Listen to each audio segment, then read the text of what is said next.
Hey, it's Barb and Nick, and I'm on a little pasture ride this morning, and I'll tell you a little bit more why in a moment. But I have a really cool thing to share with you.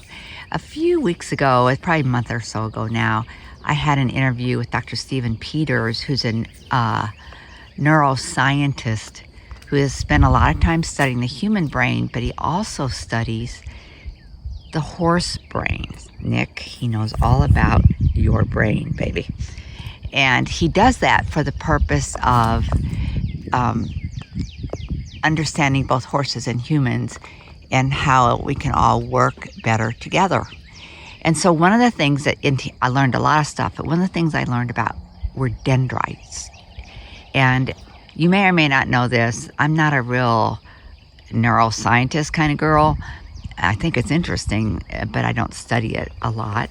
But one of the things is that, as you know, neurons are messenger cells that, our body does something or has a signal, and then, it goes to the neuron, and the neuron, and then the neuron sends it to the brain. You guys are probably laughing at me. And then the neurons send the signal back to the body, depending upon what's going on.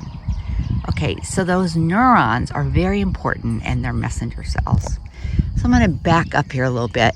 The dendrites, and just hang with me because I do have an important message for you. Let's turn around here a little bit. The dendrites to the neuron are like these branches. Like, see this branch right here?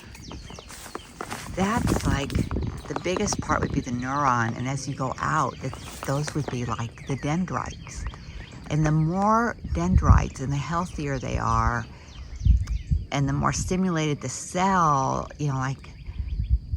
there's just more dendrites that come out of the neuron. And so then those dendrites become the electrical signals for the neuron. But here's what I want to tell you, is that in cells that are, like, if we stop having activity, here we go. If we stop having activity and doing interesting things, what happens is the neuron becomes like this, and the dendrites, you're gonna laugh at me, they kind of dry up, they shrink, and then the whole messenger system of our body and brain and movement and all those things diminishes. So the bottom line is, in order for these dendrites in both horses, this is the big thing, in both horses and humans, those dendrites need to be stimulated. And the way that they're stimulated is through activity, both mental, physical, emotional activity. So we need to move, we need to do things.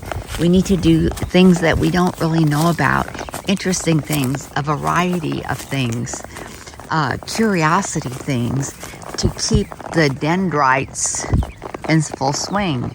So I really have taken that to heart. It's like, I don't want my dendrites shriveling up. So, and I think about it for Nick too. He needs to do what we do with training, which is good. But also do interesting things. Like right now, he's like so curious about this fence and what's on the other side of it, which might be a bunch of coyotes. But anyway, so we're just going to walk down here, and we're going to go through some places that we haven't been through in a while, and we're just taking a ride. So that's my message to you today.